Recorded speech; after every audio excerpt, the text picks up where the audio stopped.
Hey everyone, Pupsker here, and today in Warframe we have the weekly reset the day after Tennocon, and oh god, there's so much to talk about. First and foremost, if you've looked at region chat, people keep dropping this Void Lugger thing. What's going on there, right? Well, Warframe has shown us an evil racist Ordis twin brother called Daklu, I think so. So there's a lot of new lore and memes going around Warframe, so just keep that in mind, okay? As far as free loot goes, you can always check the news area here if you're looking for new stuff, but it doesn't show the brand new free loot there, but a lot of cool stuff. There is in the Tennocon 2025 relay. In the middle, on the second floor, there is a Grineer Prime Noggle that you can pick up if you're looking for some free loot there. And the Warframe Tennocon relay did hit 1,286 instances in-game. And I think they hit about 115 to 120,000 peak concurrent players during Tenno Live. Not the biggest they've ever hit. They've hit 180k before during their peak, but still a very impressive number. So Warframe's still killing it. Good job, everybody. More free loot, though. You can still, if you've, well, not, this isn't free, sorry. If you've paid money, you can go to the Barrow Tennocon relay for another week, and the Tenno Live relay is live for 2 weeks if you want that like free Grineer Prime statue. But the free alert loot is the Umbra Forma blueprint and money, as well as Orokin Catalyst, Orokin Reactor blueprint and some credits. So that's some of the free alert loot you want to grab right now. You have another 2 days, so keep that in mind. Barrow Katir will return Friday as normal, so don't worry about Tennocon Barrow if you don't plan on like buying out a lot of primes or spending money on that. All is well. Other than that, it is normal Warframe right now. I am spamming my YouTube channel with probably shorts and videos talking about Warframe updates and Warframe info from Tennocon, so feel free to check out a lot of that. I just posted the old piece gameplay demo reaction. You can also check out my VOD. Tennocon 2025 recap I posted yesterday. The new song is fully released, so it's really freaking good. You should check it out. The Devil's Triad is the December update with the old piece, in case you were wondering. With the old piece in most likely December, we are getting Wisp Heirloom, okay? Not Heirloom, God, I'm going insane. We are going Proto-Frame Wisp and Proto-Frame Harrow, as well as the new Devil Frame Uriel, who is probably also the third Proto-Frame, but we just didn't get a design for that yet, okay? Android closed beta is coming to Warframe this fall. There is a Warframe fall update, which is separate from the old piece. That'll have Lavos Deluxe Skin, Oberon rework, as well as Teshin Quest beginner mod guide. So a lot of general stuff, and check anything else out there. But that is my very fast, quick TLDR recap. Can't wait to play Excalibur Prime in a quest to do some cool shenanigans. So yeah, other than all of that, everybody, the Archon hunt is a yellow Archon shard subdue Archon Naira. So remember to grab that, okay? You should be good to go if you like doing your weekly Archon hunts. Now, let's finally continue on to the weekly normal rotation of Warframe loot. We have Steel Path the Circuit with Incarnons. It's a really good week this week overall. We have the Bratton, the Leto, the Skana, the Paris, and the Kunai Incarnon. Overall, I would say this is a good week. I really like the Skana Incarnon for just a strong, good melee. It doesn't gain range, but you can use the Prisma Skana, because only Founders have the Skana Prime. If you do, good shit, congrats. It gives you good melee damage boost, right? You get a lot of base damage boost and good combo or heavy attack efficiency. The third evolution's either a little bit of range, combo, or heavy attack wind-up speed, which is pretty good nowadays. Heavy attack wind-up speed being faster is nice when you're forced heavy attacks. And then the final is sick, insane base crit, or base status and crit. And I love my crit melee, so I absolutely adore the Skana Incarnon if you're looking for a melee. Bratton Incarnon's also really good, and I would really recommend this one. Shoots little radial heat baubles. It gets, like, not the biggest damage boost, but I have the Bratton Vandal. I threw that on, so the multi-shot boost and other stuff is really nice. You do gain punch through, chance for ammo restored, increased base ammo capacity, and then you have, like, really good general crit chance and crit damage type increases. Increase base crit chance, and then increase your base crit multiplier, or shots fired with crit chance lower than 50%. Increase base crit damage multiplier. So you can do like a really weird crit build or just go normal crit build. Either way, love this weapon. Lado, I don't use a ton, okay, Lado Vandal, but when I do, gain punch through and ricochet in Incarnon form. It is very interesting and strong because of the ricochet, and it gets really good damage bonuses from here with the reload from base and then like with overshield, so I would maybe think about doing an overshield build with it, but it is good overall. I just don't personally love it, so tell me what you think of the Lado Incarnon. I do still like it though, right? Because it has a built-in at the very end, 40% direct damage per status type affecting the target. Good, but maybe not the best. Base critical chance and base status chance. Okay. Unequipped from primary, increased base crit chance, and then increased base crit multiplier for 4 seconds. So if you make this a swappable secondary where you swap back every 4 seconds, it's an absolute powerhouse. So if you like playing like that, yeah, this thing can be just fucking insane, dude. If you like it, okay. Now, that's always the issue with guns and stuff in Warframe. You have to like how the gun shoots, and I just don't use the Lado Incarnon a ton. So, yeah, let me know what you think. Paris is great, but I hate bows. Okay, you go shoot. It pretty much turns into a similar, like a Natarak weapon. You shoot forward a heat damage projectile that looks like energy, and sacrifice silence for increased projectile size and heat damage. Again, it turns it into a Natarak type weapon. Increase base damage with overshield or with sprint speed 1.2 or higher. Fire rate. It's a good weapon overall if you like bows again, but I'm not a bow person, so I don't personally recommend it. But if you like bows, it's probably good, right? Good secondary or second abilities there. You have good crit, okay, increased base crit against undamaged enemies, so it's good one-shot crit style weapons. On hit, increased base damage plus 15 or then base status chance, so yeah, a lot of big boosts, especially if you're going with base status chance on this, because, geez, plus 60% or base damage by 15. Yeah, I just don't love it, but you might. And then Kunai, it's also good, but not my favorite or best. I just don't like the idea of Kunai. I haven't even built it yet, so that's my bad. The idea is good, though, to seek headshots and increase multi-shot in Incarnon form. So theoretically, it's a very strong weapon if you like secondary Kunais, because guess what? It does get a huge damage boost. You can damage boost against enemies half health below, or you can have channeled abilities on your Warframe, and it gives 100% multi-shot. Most Warframes, or I guess active abilities are not channeled. No, a good chunk of Warframes have channeled abilities, but it is kind of a pain to have that, so very specific build there. Base capacity, projectile speed, or reload speed, not bad. But here is actually where it gets interesting. Base crit chance by 40% on equipped by primary, and then you get good crit damage multiplier for 4 seconds, so similar to the Lado, right? On firing, 20% fire rate for 0.5 seconds stacks up to 5x, so you just blow your load really quickly with that weapon and just nuke a room. Makes sense with the headshot following and Incarnon, so it's a pretty good weapon if you like that style. Try it out.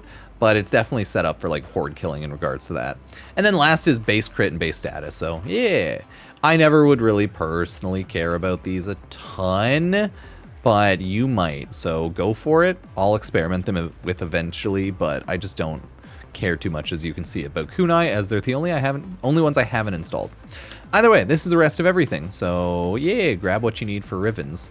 Next up, we have regular Warframe farms on the circuit, which is Chroma, Mesa, and Atlas. Okay, let's take a look at Mesa first. Mesa should have a pretty overall easy farm with Mutalist Alad B. Blueprints obtained from Patient Zero quest. Okay, you have to do infested invasions for the Mutalist Alad V nav coordinates. You might want to farm Mesa. It takes a little bit to get like her whole setup going because of that multi-stage farm, but I don't find her to be the worst, but it might be a bit of a pain, okay? If we take a look at Chroma, Chroma's also a bit of a pain. Duviri Paradox always, like, Duviri here always makes it easier, but Chroma is a junction, okay? Junction, Uranus, Junction, Neptune, Junction. I don't know if they've changed that yet or if it's still the same, but that's where Chroma's listed as of right now. So if you've done all the junctions and played through the game, you'll eventually just get Chroma. Maybe not worth picking it up here, but obviously if you haven't picked up a Warframe, you'll definitely want to pick it up here. Eventually, okay? Eventually, but yeah, Chroma's not that bad. Probably worth picking up if you haven't.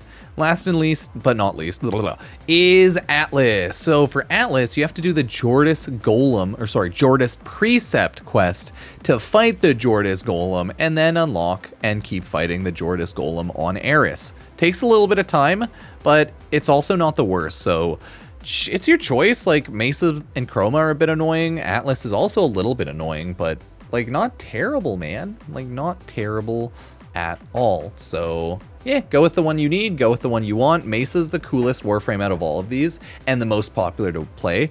Both Chroma and Atlas aren't that popular. Chroma's popular just for the effigy ability, for the extra credits and like little boosts there. So yeah, go with what you need. But those are the farms on the circuit. So that's pretty cool, right? Now, let's take a quick look at Nightwave. For Nightwave, normal weeklies, missions, Xmas enemy kills, complete Sanctuary Onslaught, 8 zones, not bad. Activate Incarnon form on any Incarnon weapon in mission 5 times, lovely. Mine 3 rare gems or ore in Orb Valis, okay. And then complete 3 exterminate missions, very simple. Other than that, daily for excavators without it running out of power, daily to pick up 8 mods, and then daily to suspend 5 more enemies in the air at once with a heavy melee slam attack. So, yeah, cool. Yeah, it's cool. For the mods, we have critical precision on Tiburon. Yeah, really good shit. Definitely pick that up. Deadeye for Aura, deadly maneuvers on Magnus, directed convergence on Supra, dizzying rounds on Bronco. Yeah, I might want to pick that up. Double tap on Latrin, precision strike on Tonkor, love it. Range advantage on Okjagara, okay. Rejuvenation, shrapnel rounds for the Marillac, oh hell yeah. And then a Nyx singularity. So grab whatever you need, pick up whatever you need. Some cool stuff, but nothing like godly insane here too much, other than maybe like Tiburon critical precision if you're going for some good shit. That one's strong. Strongest out of all of them, IMO. But continuing on, sorry, we will have appearance items, which are just all cool looking, nice Tomo stuff, Solstice stuff, and general skin helmets. So if you like any of these, pick them up. But there's nothing massive here that I haven't already picked up. So yeah, Saturn 6 Sindana though, and stuff like that. It's pretty cool. That's pretty, yeah, that's actually kind of cool. Yeah, grab that if you want. Yeah. Last, miscellaneous. Glaive is really good as a general weapon at low MR, but mainly, of course, just for AoE explosions and MR fodder, so definitely pick that up. Heat Sword, low level, good weapon for that slash and everything, but obviously mainly MR fodder. Pangolin Sword, same idea, it's decent enough, good stats overall at a lower MR, but it's MR fodder. So yeah, all the other stuff grab as you need, same with Orokin Reactor's Catalyst. As you can see, Orokin Catalysts are kind of the only thing I end up buying here because I don't need anything else. That's Nightwave, everybody. Love it or hate it, let me know. Continuing on, we have the Warframe 1999 weeklies, which kill Tekrot with melees, kill a melee, run the Tekrot survival, kill 100, or just the exterminate. You're good to go. Then pick the Violet Archon shard. That is awesome. Kill 20 Xmas units. Just do a Tekrot survival. It'll make it easiest. Damage, 10% chance. Set off AoE radiation. Okay. Increase 2 energy restoration a second. Add 25% gas dash to primary and secondary. I would either do gas or espresso shots. Probably, it's up to you. Do whatever you want. But I'd personally do espresso shots. Yeah, it's up to you though. Nice! Form a blueprint or a ribbon. Yeah, I would just take the ribbon on that because it should be fully unlocked as a ribbon. So I would definitely just take the ribbon. Or no, it won't be fully unlocked, but it'll be a ribbon. Either way, I would take the ribbon because a form of blueprint is useless. Now, Monday, we do have Scalded Troops with ability. Protea, Dante, you can use channeled, like, I think Valkyr Melee 4th ability and Excalibur 4th ability, stuff like that. You can also kill Scaldra troops, so go run a Scaldra Exterminate or Survival Solo.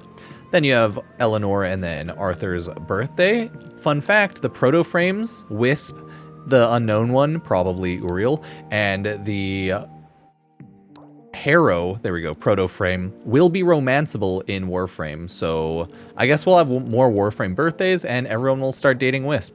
So it'll be like, I love you, Eleanor, but Eleanor is my old favorite. Wisp is my new favorite. Here, you can grab Exilus Weapon Adapter or Vosper. Pick whichever you want, but I'd grab the Exilus Weapon Adapter. It's a little harder to get.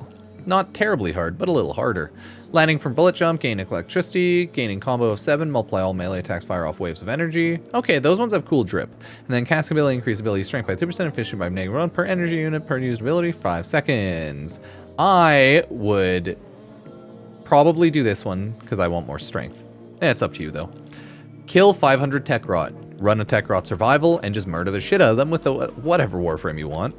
Next, we have either Kuva or Riven mods. I would choose the Riven. 2,000 Kuvas, whatever. But yeah, it's up to you, man. Then we have Quincy's birthday. Nice, 4 birthdays this whole quarter. Good shit. 500 enemies with melee. Choose your favorite melee and run a Tech Rot survival. Next, form a Blueprint or Kuva. Just choose the Kuva. We have Velamir's birthday. Pop a Polar. Good shit. Hey, destroy a tank. Yeah, just go to kill a tank. Self-explanatory. Last, you have energy pickup, increase range by 10% for 10 seconds. I like picking that one. I like the extra range. More energy regen. I would only choose one of these, but it's up to you. And then status chance, electricity chance to all weapons. I also really like that one. It's better than Quincy because it's electricity to all weapons, not just primary, secondary. But it's up to you again, so melee influence OP. Lastly, 2 arcanes or a fully built forma. I would choose the fully built forma. It's like you skip an entire game day in Warframe. So yeah, not bad at all. Not bad at all. Next, but certainly not least, is we have Bird 3 as well as Elite Deep Archimedea to check over on Sanctum Anatomica. Try to go through it pretty quickly because honestly, it shouldn't be that bad. But hey, I guess we'll end up finding out now, won't we? If we see Bird 3, because I know like Elite Temporal Archimedea was rough last week and stuff like that. Either way, Crimson Archon Shard for the shiny treasure. I'll take that. Yoink. Go get that red Archon Shard from ya Bird 3. And then if we look over here, we have Deep Archimedea, Elite Deep Archimedea. Individual parameters, different per person. Abbreviated wounds. Lower ability duration. Okay. Gain 1 puncture stats every time you take damage. Activate ability inflicts 50 damage upon you. And then using ability opens a Void Rift. You can use gear, you can go into operator mode. This shit's easy this week. Alchemy, Exterminate, Disruption. X-Munis always drop Amphor, but they're the only ones that drop it. Slow moving Immortal Duviri Limitus. Drain health and energy from allies who get too close.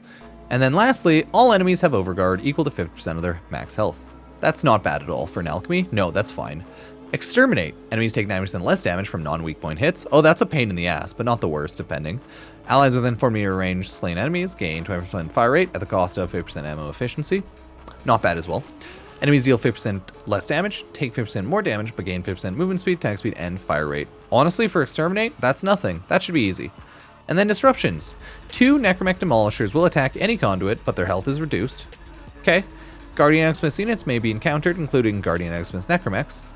And then Rogue Colorvin's equipped weapons that deal 5x to Overguard and Necromechs. Okay, that's not bad at all. I have really insane picks. With both Citrine and Valkyr, I would have pretty godly picks, so... No, I should be completely fine this week. I'll go Valkyr so I'm invincible pretty much. Maybe I'll go Citrine because she's pretty invincible as well. I don't really care either way. They're both good frames, in my opinion, and I love them. So that is Bird 3 and Elite Deep Archimedea for this week.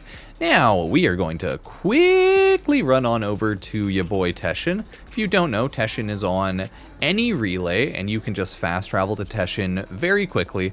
Teshin is the steel path of honors, like endgame Warframe vendor, and he does have different stuff every week. Weekly reminder to go to Iron Wake. We don't bother checking there because it's always just like a couple of Rivens and the same weekly reset loot. So grab your Rivens there and your Riven Sliver, Kuva, Shenanigans credits if you need to and want to. For the Steel Path of Honors, we have, it's a pretty boring week from Teshin. We just have a Zaw Riven mod and a Veiled Riven Cipher. Veiled Riven Ciphers are probably a good idea to pick up weekly because you get a lot of loot. Grab your Kuva and Relics. Grab any of your arcanes if you need. But it's definitely not like a busy week from your boy. Stance Forma, right? Only Riven and only the Riven Cipher as usual. It's the annoying thing about Teshin. He's similar to Iron Wake with Teshin doesn't usually have good stuff, but the 1 or 2 times Teshin does have good stuff, it's like pretty good stuff overall. Now, let's check out the Dormazone over on the Zeramin for Acrithis. Acrithis, if you didn't know, is the Duviri Paradox vendor. Oh, hell yeah, that's right. If you didn't know, there is indeed a Duviri Paradox vendor, and a lot of people actually don't know about Acrithis sometimes. I find people are like, oh, I didn't know I could actually buy things from someone there. Dominus Eris will be here still another 5 days. 2.5 days. Sorry, 2.5 days. It's behind my face. So hand in your event loot if you haven't already for the loot. Event credits for the loot. Sorry, Dominus Eris. Just a reminder there. Regular Acrithis is browse wares, and we can see regular boring loot, but you can get 5,000 Kuva at a, I guess, double rate for the next 7 days. Oh, it doubled her shop sometimes, because you have 2 ribbons here. It looks like a double shop. A Forma blueprint, pretty bad. Orokin reactor blueprint, though, is really goated, so definitely grab that shit if you need. And 100% grab that Kuva and like grab the melee shotgun ribbons if you need. I don't know if they bugged it out or not, but usually there's not like doubles. So yeah, they may have just like bugged it out a little bit this week. But hey, that's Acrithis for you. Nothing like super OP all the time, but the Orokin reactor is pretty insane for new mid-game players who don't have all their Warframes maxed, so definitely try to get Duviri unlocked for when you can, what you can, as soon as you can. But hey, it is what it is. Last and not least, everybody, we are going to Kaya Velasco for Elite Temporal Archimedea. If you don't know what this is Elite Deep Archimedea, but for Warframe 1999, the latest update. So it's like a hard mode game mode. I can play as Najah, Garuda, or Octavia. That's not bad. Either way, let's go over the personal modifiers for everybody. Ammo deficit, 75% ammo, and that sucks. It's from both drops and gear, by the way, so whew, it's going to be a terrible time. Hypersensitive, duration of negative status effects is tripled. That's really good. Powerless, all abilities are disabled until the squad gets 50 kills. That's not the worst, still sucks though. Yeah, these are going to be a pain. Max energy reduced by 75%. Oh, that one sucks. That's absolutely the worst. Fuck. Shenanigans. Okay. Tech-rot tumors appear near Hell Scrubbers. Increased rate of life support decay with each active tumor. And that's first one, Hell Scrub Tech-rot. Okay. Enemy health slowly regenerates. Sucks. Slowly moving mortal Duviri Limitless drain health energy from allies to get too close. Okay, yeah, that definitely sucks a lot. Oh well. Legasite Harvest. Legasite more powerful with each generation, but take longer to escape. Allies within 4 meters of slain enemies endure reduced movement speed and parkour velocity. Okay. Tech-rot enemies are infused with ephebron and take damage over time. They explode when killed and leave behind deadly ephebron in their wake. Lovely. That one's actually not terrible, but you might get beat up with harvesting some of those legosites, so be careful. Last is Assassination. This one's always a pain in the butt, and sometimes they break the game with it. Only Thermian RPGs can damage the tank, of fucking course. Reinforcements can carry Thermian RPGs, will arrive during the fight. All enemies are replaced with Skuldra and move much faster, and then enemies will only take damage if a player is within 15 meters of them. So go hug the tank and shoot it when you do that. Yeah, kind of a pain in the ass, honestly, but definitely not the worst. Either way, it's been a long week and a very busy weekend in Warframe, so let me know what you think of all the Tennocon stuff. Go take a look at any of my recap videos or videos going over everything.